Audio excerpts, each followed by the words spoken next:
નમસ્કાર, હું પંકજ જાયસવાલ, MS યુનિવર્સિટીના વિદ્યાર્થી મિત્રો અને સાથે સાથે અન્ય જે અમારા સમર્થકો છે. વાત કરીશું વડોદરા શહેરના. હાલમાં આજે અમે વાત કરીશું એક એવા વ્યક્તિ જેમણે MS યુનિવર્સિટીના વિદ્યાર્થીઓના હિત માટે ઘણા સમાચાર જે છે તે લખ્યા છે. ભૂતકાળમાં તે સંદેશ ન્યૂઝપેપરના વરિષ્ઠ પત્રકાર હતા. હાલમાં લોકસત્તા જનસત્તા જે સમાચાર પત્ર છે તેના પત્રકાર છે. આપણા સાથે જોડાઈ રહ્યા છે સિદ્ધાર્થભાઈ મનિયાર. સૌથી પહેલાં તો સિદ્ધાર્થભાઈને હું કહીશ કે અમારા સાથી મિત્રોને પોતાનું જે ઇન્ટ્રોડક્શન છે તે આપે. પંકજ, વાત જર્નલિઝમની કરીએ તો 2004થી હું પત્રકારત્વમાં છું. 2004થી 2006 ડિસેમ્બર સુધી મેં દિવ્ય ભાસ્કરમાં કામ કર્યું. ત્યારબાદ ઓસ્ટ્રેલિયા ગયો, એજ્યુકેશન લીધું જર્નલિઝમમાં. કારણ કે એ પહેલાંનું જે બેકગ્રાઉન્ડ હતું એ બેચલર ઓફ કમ્પ્યુટર એપ્લિકેશન એટલે કમ્પ્યુટરનો માણસ હતો. ત્યાર પછી દિવ્ય ભાસ્કરમાં પાછો આવ્યો ભારતમાં. ત્યાર પછી સંદેશમાં જોડાયો 2010માં. ત્યારથી 2022 સુધી સંદેશમાં કામ કર્યું. પછી પ્રિન્ટ મીડિયામાં હતો એટલે ડિજિટલ મીડિયામાં બી કામ કર્યું. ત્યાર પછી હવે લોકસત્તામાં પ્રિન્ટ મીડિયામાં કામ કરી રહ્યો છું. એટલે ઓછામાં ઓછો 17-18 વર્ષનો અનુભવ માત્ર જર્નલિઝમનો છે. જે રીતે સિદ્ધાર્થભાઈએ આપણે જણાવ્યું કે 18 વર્ષનો અનુભવ છે. વાત કરીશું MS યુનિવર્સિટીના વિદ્યાર્થીઓને ગમે ત્યારે કોઈ પણ એ લોકો મુશ્કેલીઓમાં આવે છે.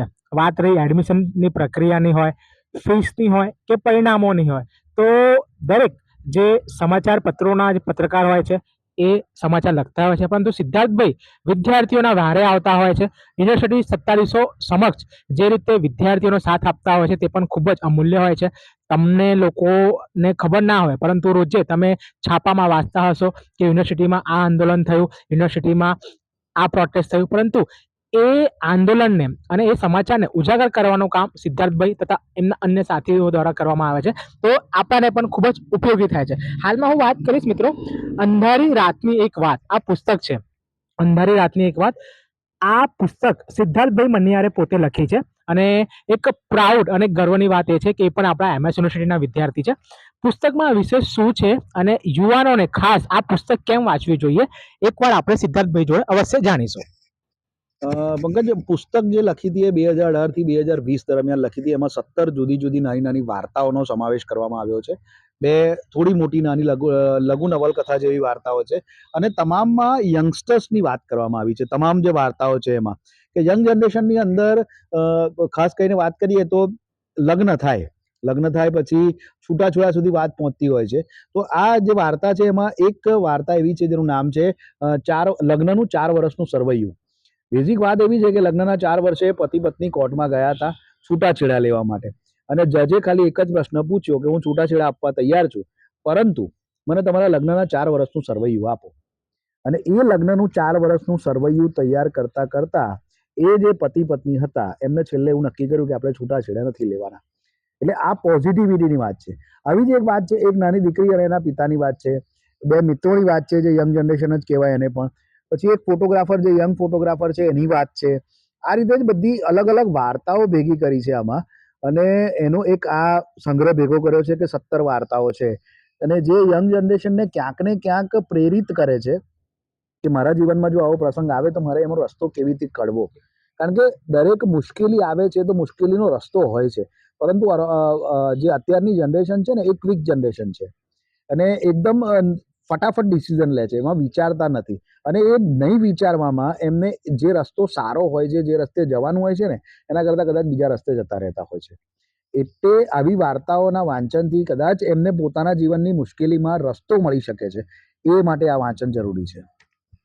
જી જરૂર. જે રીતે સિદ્ધાર્થભાઈએ કીધું કે લગ્નની વાર્તા છે, કારણ કે વાત કરીએ કે યુવાન અવસ્થામાં જ્યારે પણ આપણે 24 વર્ષ કે 25 વર્ષ પછી જ્યારે લગ્નના પ્રવેશમાં પ્રવેશતા હોય છે તો કંઈક ને કંઈક મુશ્કેલીઓ પણ આવતી હોય છે.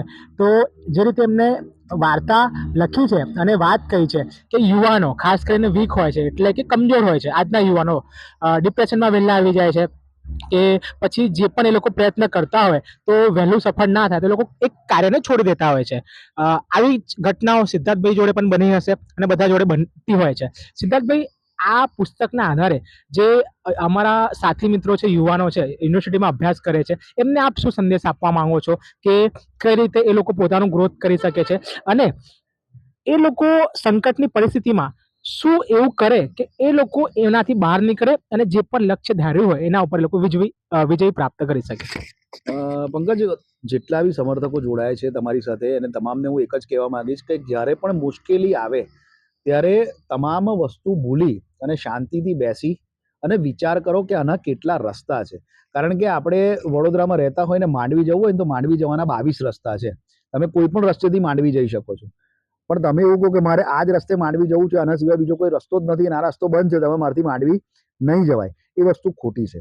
એટલે હંમેશા જ્યારે પણ તમારા જીવનમાં કોઈ પણ મુશ્કેલી આવે તો એ મુશ્કેલીને શાંતિથી બેસો, એને વિચારો કે આ આવી ક્યાંથી છે, આનું નિરાકરણ કેટલા અલગ અલગ પ્રકારના આના નિરાકરણો છે, એ તમામ નિરાકરણો પર વિચાર કરો કે એ રસ્તો જે છે એ મને ક્યાં લઈ જશે, એ રસ્તો ક્યાં લઈ જશે, એ તમારા ફાયદાકારક છે, નુકસાનકારક છે, કે ભાઈ ચલો આગળ એમાંથી બીજો કયો રસ્તો નીકળશે, એ બધું જ વિચારી અને પછી નિર્ણય લો કે મારે શું કરવું જોઈએ, તો સફળતા મળશે એ નક્કી છે. ખૂબ સરસ વાત કરી સિદ્ધાર્થભાઈએ કે જ્યારે પણ સંકટની પરિસ્થિતિ આવે તો સર્વપ્રથમ શાંતિ અને ધૈર્ય અને સંયમ રાખો, એના ઉપર વિચાર કરો કે એનો ઉપાય નિરાકરણ શું છે, એ રસ્તા ઉપર કાર્ય કરો અને આગળ વધો. અંધારી રાતની એક વાત, હાલમાં જ આ જે પુસ્તક છે તેને લોન્ચ કરવામાં આવી છે, પારુલ યુનિવર્સિટી ખાતે લોન્ચ કરવામાં આવ્યું છે અને ખૂબ સરસ આ જે પુસ્તક છે તે સિદ્ધાર્થભાઈ દ્વારા લખવામાં આવ્યું છે. સિદ્ધાર્થભાઈ આપણા MS યુનિવર્સિટીના જ વિદ્યાર્થી છે અને વડોદરામાં એક પત્રકાર તરીકે પોતાનું વ્યક્તિત્વ ધરાવે છે. સિદ્ધાર્થભાઈ, જો આ અમારા સમર્થકો કે વિદ્યાર્થીઓને આ પુસ્તક જો એ લોકોને પરચેસ કે બાય કરવી હોય અથવા કે વાંચવી હોય તો એ લોકો શું કરી શકશે? પંકજ, આ પુસ્તક અત્યારે છે ને ઝેડકેટ પબ્લિકેશન છે, ZCAD.